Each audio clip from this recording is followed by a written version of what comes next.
Good morning. It's 9 a.m. Monday, June 27, 2022. This is the Muscatine County Board of Supervisors. I'd like to call the meeting to order. First is to review the agenda. Move to approve. Second.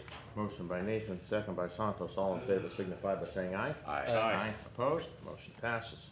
Next is discussion and possible action to approve claims dated June 27, 2022 in the amount of $1,769,483.18. So moved. Got a Second. motion by Nathan, second by Santos. All in favor signify by saying aye. Aye. Opposed? Motion passes. Next is discussion and possible action to approve Drainage District Number 13 stamped warrants dated June 27, 2022 in the amount of $21,359.30. So moved. Motion by Santos, Second. second by Nathan. All in favor signify by saying aye. Aye. Aye. Opposed? Motion passes. Next up is a public hearing on a request from Jason and Hope Curry, record owners, to rezone approximately 8.07 acres in Fruitland Township in the northwest one quarter of section 25-T76N-R3W from A1 agricultural district to R2 residential district classification. Morning. Morning. So Eric. I believe you should have everything in your packets. On June 3rd, the zoning commission held a public hearing on this rezoning request. After considerable deliberation and examining all the exhibits, they did make a unanimous recommendation to rezone this property from the current A1 to proposed R2 residential. There was no correspondence or adjoining landowners, I don't believe, present. Just to kind of give you a summary, I think you should have a map that shows approximately where this is down, Yeah. down here, it's 61 south. You got it. It's a little triangle Little piece. triangle piece, that would be, it's more or less 8.07 taxable acres. We request R2 zoning, which would allow, down to 20,000 square foot lots. R2 is our, middle zoning district. We have R1 that requires at least an acre. R2 is, smaller, and then R3 is multifamily. So this would allow, depending on the proposed layout, which they would have to come back, that's another step, subdivision platting. Sometime, 5, 6, 7 houses potentially, depending on the design and the subdivision street, if anything like that, so. That's down the road. This is just the consideration of rezoning, which would give the green light to potential future residential development. So the intent, you think maybe future housing is what you believe that intent would be? Future, Yeah, but that's what R2 is for. Yeah, R2 would not allow any commercial or industrial zoning. It would be designated for future residential. Obviously, the shape and the size of the lot limits how many houses, even at half-acre lots, that you can put in there. But when we look at this piece of ground, there was some questions from the zoning commission, right next to the airport, is this the best use of the property? And I think that's a valid question. I think my comments from the minutes reflected my thoughts. If this was an international airport, you would maybe question whether it's ideal to put houses right next to it, but we know it's not. Our airport is not a large commercial airport per se. And then you also would want to look at, well, what are the other potential development uses, commercial or industrial? The fact that it is next to an airport, you could at least envision that commercial could contribute to more possible nuisances with airport lighting, that type of thing that might be detrimental to the air traffic coming in. And so from a impact to the airport standpoint, residential probably would be the least impact. It's certainly not valuable as an agricultural piece of ground because of the size and the soil down there. Obviously, we know development of some sort is going to happen because of its proximity to existing city limits. That's where we want to encourage development of all types. And so I think that's what the zoning commission, taking all these things into consideration, used as their basis to recommend residential, that would probably be the best use. Eric, with it proximity to the city limits, is there any requirements that the city needs to approve to? Yeah, do the to those? subdivision plat will have to be approved by both the city and the county when that time comes to lay out the lot. So because of its proximity to the city limits.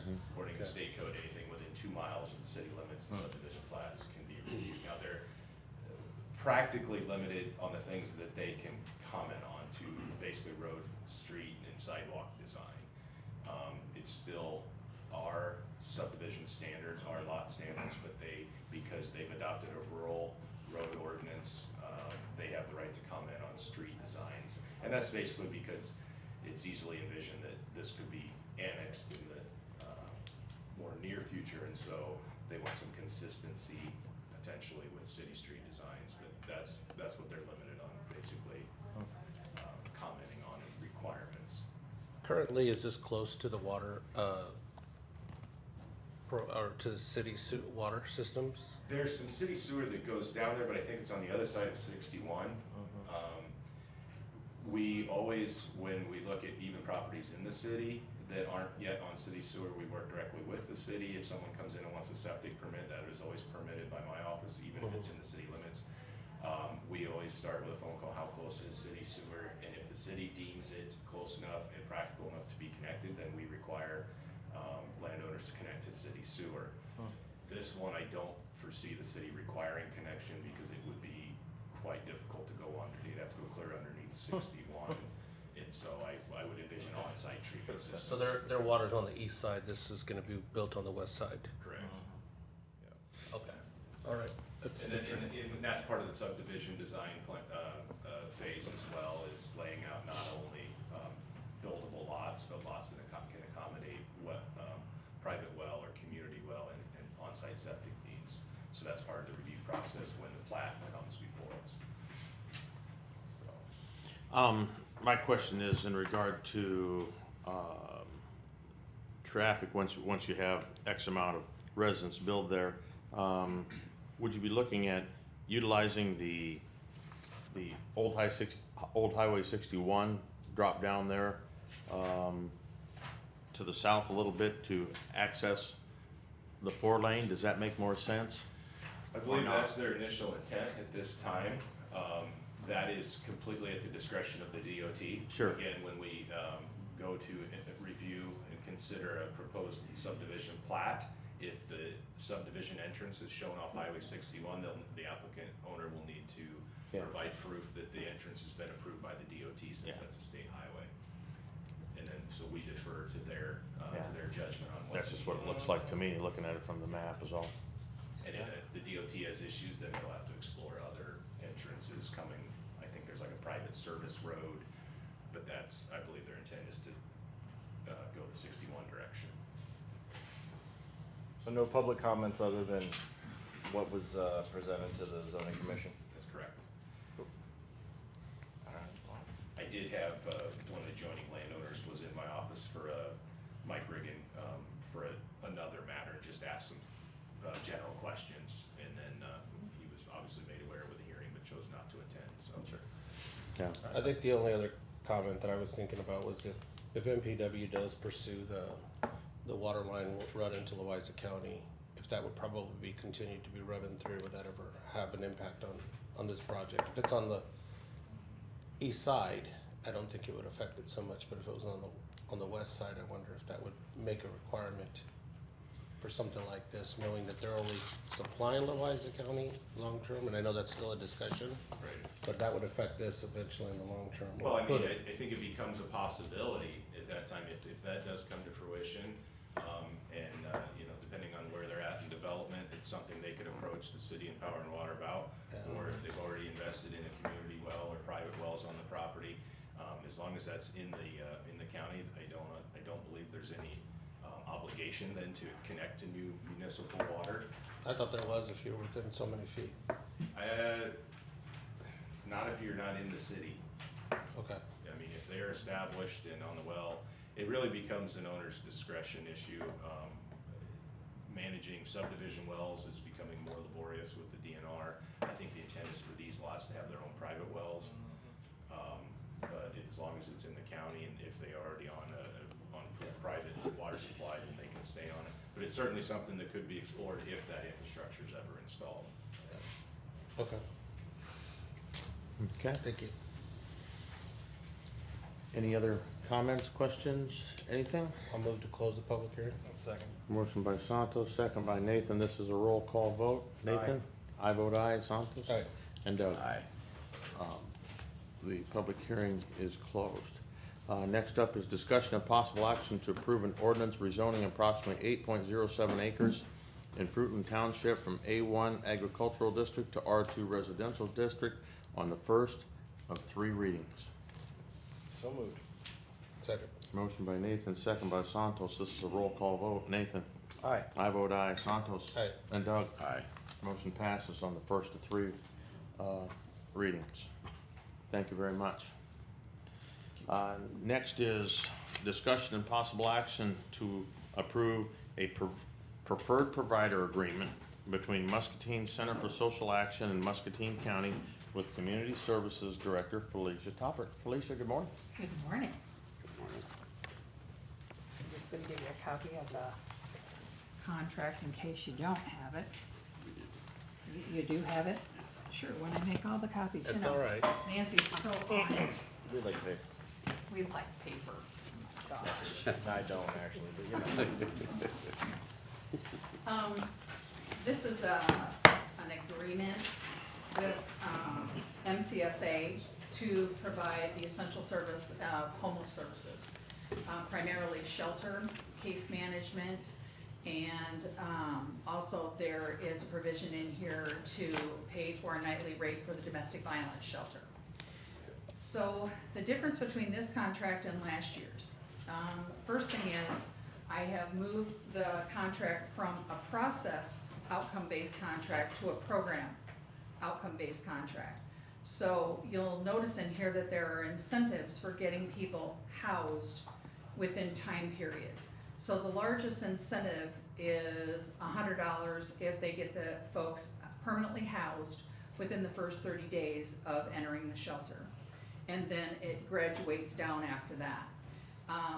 We will not pay after 90 days of being in the shelter, so there have been quite a number of people in the course of the last year that have been there for months, and we have not paid for those. So this also applies to folks that are going in and out, in and out. So if they permanently house somebody and they go back to the shelter, we're not gonna pay for that either. Because the idea is permanent housing that they're able to sustain, and there will be case management via another grant that Scott has to do ongoing case management after people are housed. So the other thing that this contract has in it is we'll no longer pay for out-of-county shelter residents. So people that are coming into the county, there is a regional group that throughout the state there are various regions for homelessness, and Muscatine County is a lead in the region for here. And Muscatine County has one of the only 90-day shelters in the state. And so when people are no longer able to stay at one shelter, they're gonna move to another one. And so ours is a 90-day shelter, so it carries with it a longer period of time for folks. The only way we'll pay for an out-of-county individual is if they're full-time employed in the first 7 days of their stay. If they're employed in the first, full-time in their first 7 days of the stay, then we will pay for that, because then they are most likely to become a productive resident of the community. I'm trying to think if there's anything else in there. Jim, did you read anything else in there that? No, I mean, the only other, the conversation Felicia and I had a while back was just taking out of county people, which they do, and we can't necessarily prohibit, but No. there is a risk that we run beds out that folks that might be from Muscatine might need. And I think it's just important the board understand that possibility exists, just in case you ever hear anything. How do you, if someone's homeless, how do you decide if they're from Muscatine County or not? It depends on what their previous residence was.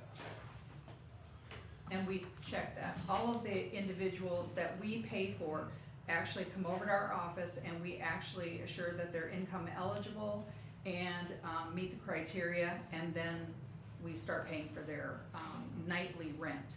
And that rent, if you remember, even in the previous contract, goes down over time. We're gonna pay the largest amount in the first 30 days, and then it keeps going down. And it even goes down in terms of how many admissions they have to the shelter.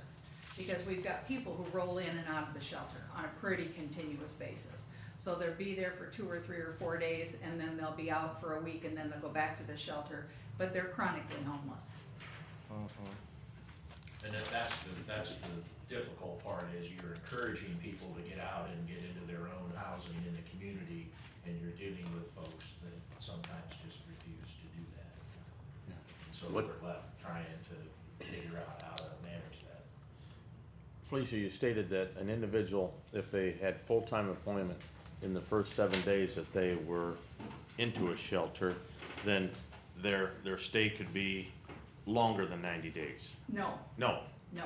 okay, I That means misunderstood. we'll pay for their rent for the period of time from day one when they came in, all the way up till 90 days, and then we're done. Okay, I misunderstood, I'm sorry. We're done. So it's much more likely that a person who is employed full-time is going to be able to put the resources and has a commitment to staying in the county and being a member of the community. Sure, no matter what, the sun sets in 90. Sunsets at 90. Okay. Now, I see in section 5, there's a requirement to submit bills within 15 calendar days at the end of the month. Yes, What happens if that doesn't happen? Do we pay them? Do we have a mechanism for dealing with that? Is that discretionary? it's part of it can be part of the corrective action plan. Okay. If it becomes a chronic situation, then we can always do a corrective action plan with the agency, and that's spelled out in there too, that we have that capacity. I tell you, one thing I really appreciate with contracts that you put together is the built-in metrics of evaluation. I really like that. That's huge, and I wish every contract that came before us had that. I see this also not a treatment first, but sobriety or you know, is not necessarily a condition of providing this assistance in some cases. Correct. Does that require additional liability coverage? No. Or what we have in here is sufficient? I mean, I assume it would be, but I What wanted to we ask. have in here is sufficient, Okay, yeah.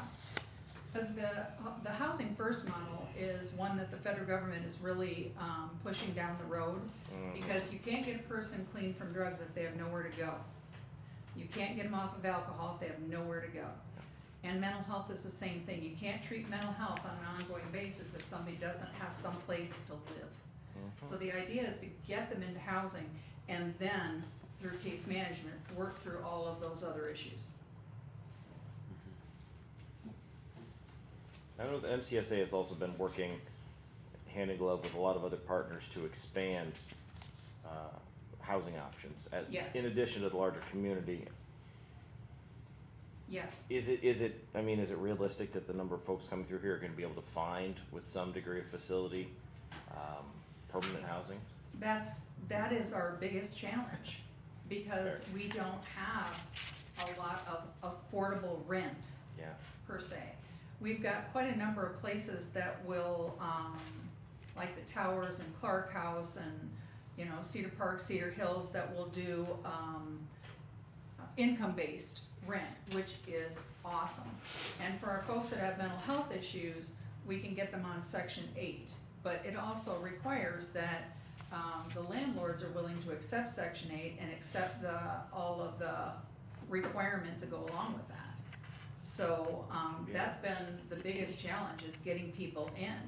And then we've got folks here in the community that have been ongoing chronically homeless because they get kicked out of every place that they go.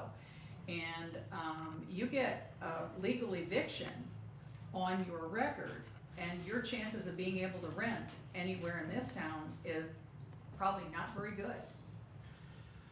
I see that. I do evictions, including for some local folks, and I see that, you know, people who have $10, $15 a month rent, they're getting evicted for non-payment. And I worry, and you know, the judges I talk to worry, and even the landlords I talk to worry, that these folks don't have a full appreciation for what that eviction means on their ability to secure housing in the future. And not that I'm necessarily saying it's our place or MCSA's place, or I don't know whose place it would be, but is there any kind of an educational system or anything in place that just says, hey, don't let this happen? You know, work with your landlord. Get it. You know, it's better to voluntarily vacate than to get that eviction on your record. Is there anything that we can do to tell people that? The judges have access to a mediation, Yeah. and if they say, before I do anything with this, you're ordered to mediation, then we have the opportunity to educate that person about what an eviction means, and to potentially work with the landlord and figure out, what is our problem here? If you've got $15 a month rent and you can't afford that, what else is going on that you actually need help with? And that mediation, it slows down the process for the landlord, but it also will hopefully help with the cost for the landlord as well in following through with that eviction. So, Yeah, we are that cheap. would be my suggestion, is I would hope that judges would refer over to mediation and see what we can do with that. I mean, we may not be able to stop it entirely, because if the person's not willing to cooperate, No. there's nothing we can do. And I explain it to them, the judge explains it to them, but once we're at the eviction hearing, it's a little late for that. Mm-hmm. Okay, thank you, appreciate it. Absolutely. Do you have good success with, I'm still going back and thinking about having a full-time job in the first 7 days. Do you have much success with different individuals actually landing a full-time job in a week that are driven and motivated to do so? Well, interestingly enough, those folks that are motivated get a job really quick. Sure. Our folks that are chronically homeless and have no desire to work, no. But our folks that are truly interested in coming to Muscatine and being successful, yes, they can get jobs pretty quickly. And we have quite a number of people who have job skills that are homeless for a variety of reasons. And the case manager at MCSA can direct them to whatever their skill set is, to the companies that could use that skill set, even if it's a temp service, and can get on full-time. Folks that are driven and motivated to a certain degree that have an income crisis are still able to make their life better relatively quickly, it sounds Yes. like. Yes. And staying at the shelter allows them to save a little bit of that money, Right. because we also have a copay process based on how much money you make. So the county's not gonna foot the whole freight on rent, but it's certainly going to cut it down, so that person is able to save money and be able to get a place to rent and do some of those kinds of things, and also have the assistance of having a case manager involved in that. Where we run into tricky pieces is people who don't have identification. That's where things get tricky for us, and being able to get that identification, because we have folks that don't have driver's license, they don't have a social security card, they don't have their Medicaid card, and it takes us some time to get some of that done. And even to find birth certificates, because 9 times out of 10, we have to have a birth certificate to do any of that. And no driver's license is a real burden on employment It is. many times. It is.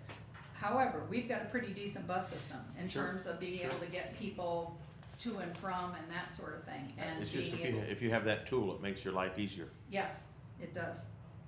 Mm-hmm. Okay. Felicia, for all these That's another one services of that, us doing that. all these services that we're agreeing to with them, do we have a metrics to determine how many participants we get in this? Absolutely. If you go to page 6, there's an entire metrics there. And they have to give that to us every month. Okay, Yeah. so we have how many occupants? Do we have anything that we've been doing in place now? This is just the first time we have that metrics, like No, from we last have year? this metrics has been in here Okay. since I've been here. So we would say, all right, we've had 50 people in the last year, or 175. Yep. In the total amounts that we have, I'm looking at the total amounts that we have from 72,000, 41,000, 163,000, it's like over 300 some thousand, it's the maximum we can pay. Mm-hmm. How much have we paid them in the last fiscal year? In the last fiscal year, they've drawn down roughly about half.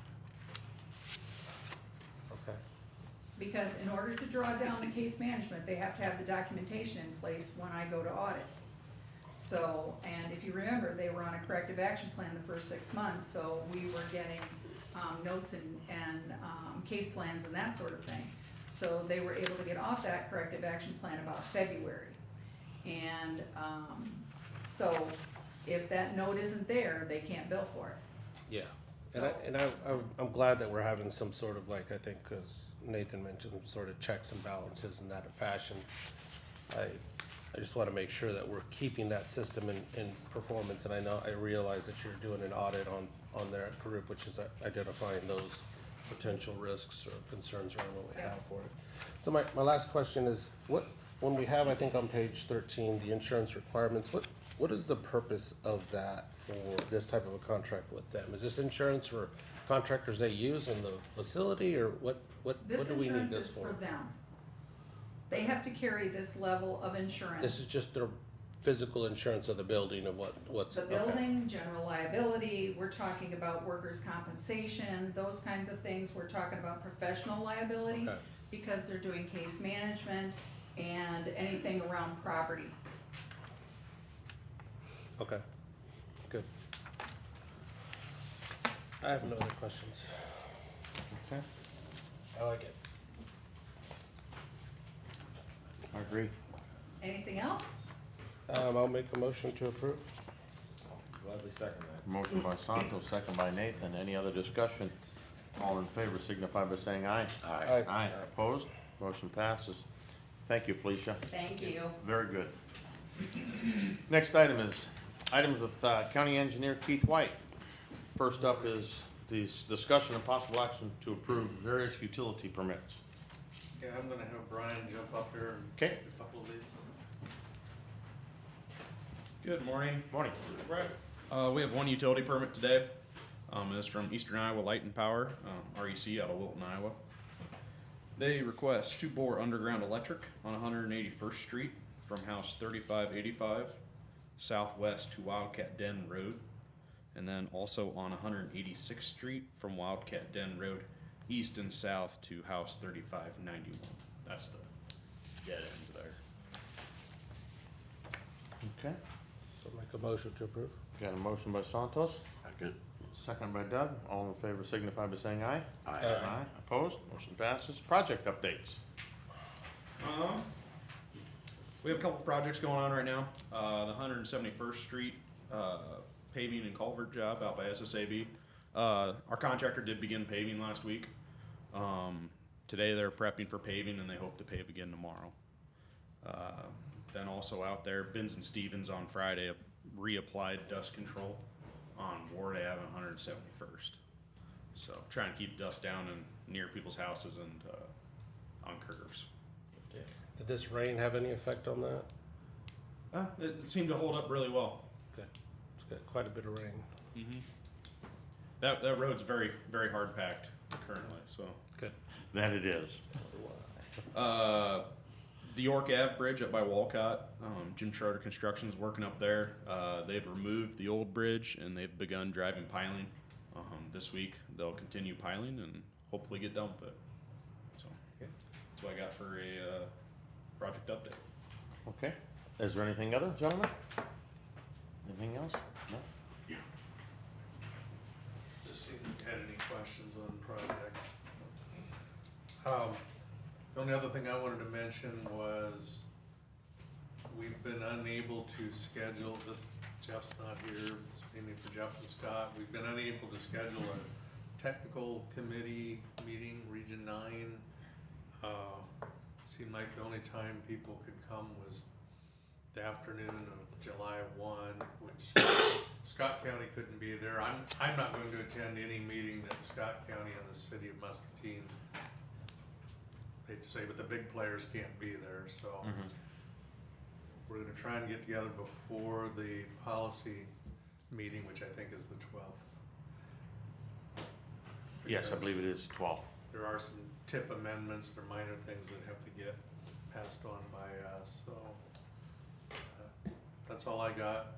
Pending any other questions you all have. Just Keith, have you had any discussions with your engineering group in regards to road use tax dollars, knowing that, you know, a lot of the electric cars aren't obviously providing any of those tax dollars. Is there anything at a state level that you've heard amongst your project slash, you know, engineering teams there? Yeah, the state?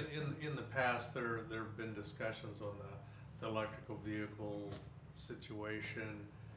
I mean, 10 years from now, how's that gonna be Not- affecting our well, budget? I can say it's not gained any real traction yet. You'll occasionally read an article about it in the paper or something, that, oh, they're gonna track how many miles you drive, and that's a real possibility, cause somehow, those folks have to contribute to that.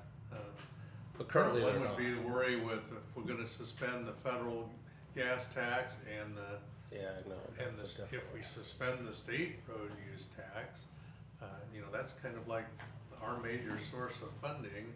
Yeah. So, it might relieve somebody's pocketbook a little bit and make them happy, but not when their roads literally don't get built, Yeah. Yeah. because the income's not there. So it's really kind of as far as I'm concerned, a political stunt that, you know, you're gonna pay the piper in the end in bad roads, beating up your trucks and your cars, so. Yeah. Hopefully that we don't get too carried away with that, is thinking that's gonna fix the energy crisis. No free lunches. Yep, no free lunches. You get behind the curve, and there's only so many contractors in the country to do this type of work. And if you think that things are getting behind now, Yeah, try not having any work done for a period of 6 months or a year or 2 years or whatever, and it'll really show the effects of that. yep. So, okay, very good. Thanks, Keith. Thank you. Next up is items with County Sheriff Quinn Reese. First is discussion and possible action to accept the proposal from Accurate Controls for jail systems. Morning, Quinn. Good morning. I believe you guys got the updated information that we talked about last week. You should have got that in your packets. I would entertain any questions. So I want to just preface the fact that I'm glad that they were able to continue to keep the same numbers of what they had. My concerns are in their controls and how they're actually, the testing and obviously the implementation. The long term is how do we have a logic control if, for example, worst case scenario, fire in the building, you know, those program systems need to have a way of a fail safe. Do they fail open or do they fail close? And when you think about liabilities that we take on as the jail, is obviously if there was a major catastrophic situation and one of those failures, we obviously need to be able to know that we have a flooded system, maybe fail close, but if there's a fire, do we want to fail open knowing where we're at? So I think those are the questions in how do they do that? So there's normally a logic of what they do, and that's the question that I would share with that team is how do we have that logic figured in? Because all they're saying in that contract is just saying, well, we'll implement the system, we'll provide testing and whatnot, but that testing is really gonna be programmed by how you guys ask it. So if you say fail open in this situation, then the doors will fail open. If you say in this situation, the door systems will fail close, you wanna have that. So I think that's the question that you as the owner needs to be providing for them, because they're gonna ultimately program that system however we ask. I think that's my only question is back to you, is make sure that we have that situation in a worst case scenario, how do we program that logic and that? And as far as the, you know, the system that they're doing in the PLC, I mean, it's reading through it more thoroughly, I think that it's obviously a good system, it would work.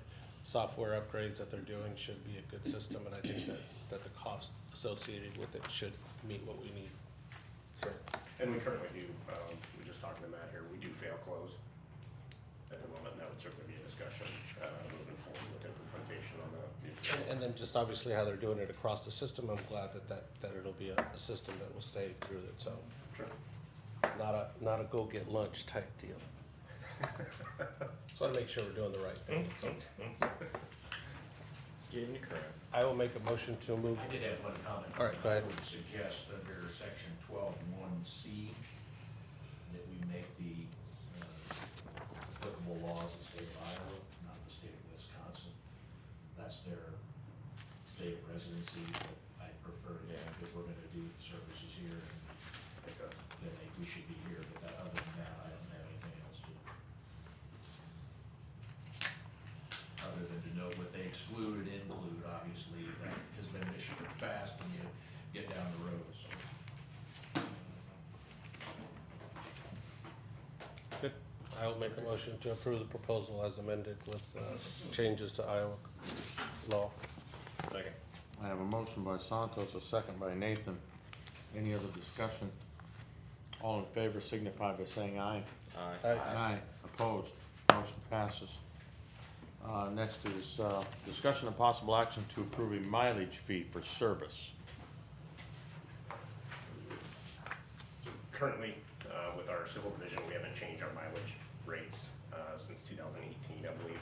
Those mileage rates have been set at 50 cents per mile. Earlier this month, the IRS upped, their acceptable fees to, I believe, 62.5 cents, up from 58. What we're asking, or what we're advising, is to move up to 55 cents per month. I'll make a motion to approve. Motion by Santos, second by Nathan. All in favor signify by saying aye. Aye. Aye. Opposed? Motion passes. Anything other, Quinn? Nope, thank you. All right. Thank you very much.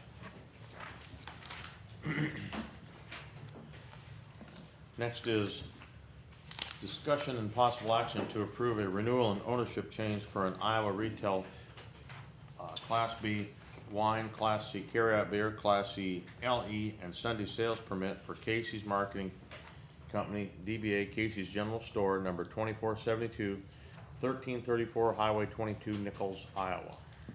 So moved. Second. Motion by Nathan, second by Santos. All in favor signify by saying aye. Aye. Opposed? Motion passes. Next is discussion and possible action to approve the minutes of the June 2022 regular meeting. Move to approve. Second. Motion by Doug, second by Santos. All in favor signify by saying aye. Aye. Opposed? Motion passes.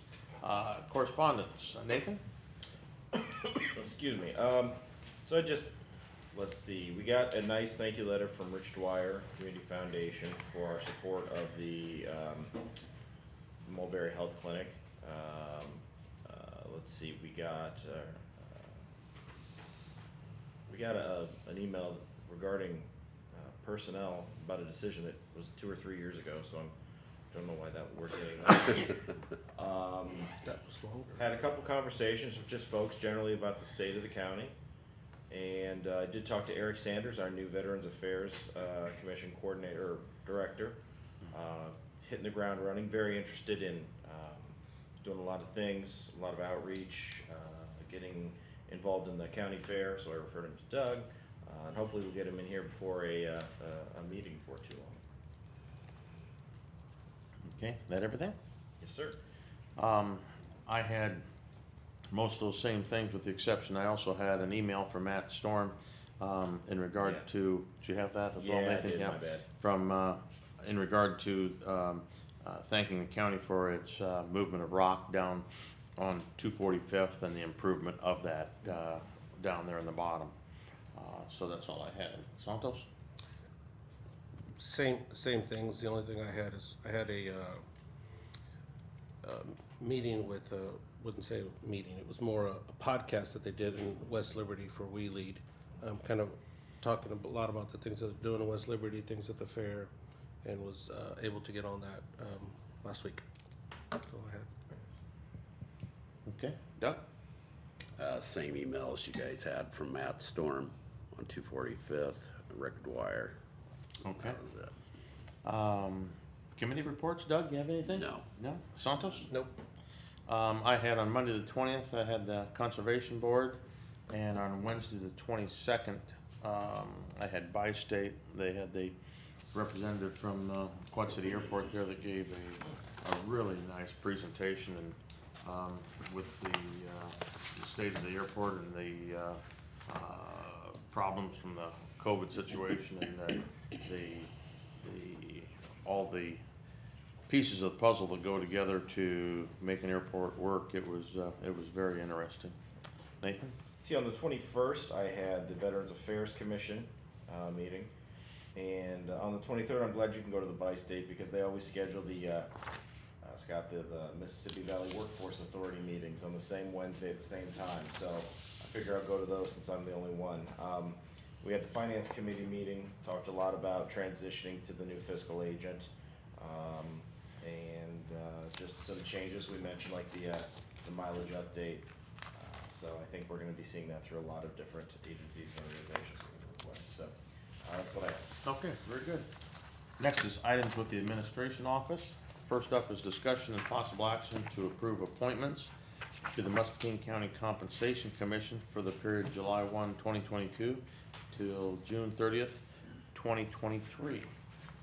I just had a comment. I think Glenn Munch is on that. I think he doesn't live at that Grandview address. He still lives in Muscatine County, but he doesn't live there. I don't even know, I just know that he moved, so I don't know the exact address on that. All right, I'll check up on that.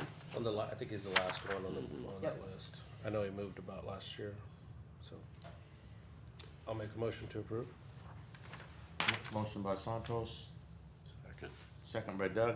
All in favor signify by saying aye. Aye. Aye. Opposed? And before we move on to the next one, I just want to note that the Code of Iowa still does require that we have 7 members in each category, and we've struggled for years finding people who are willing to serve. So if you know anybody that falls into any of these categories, send them my way.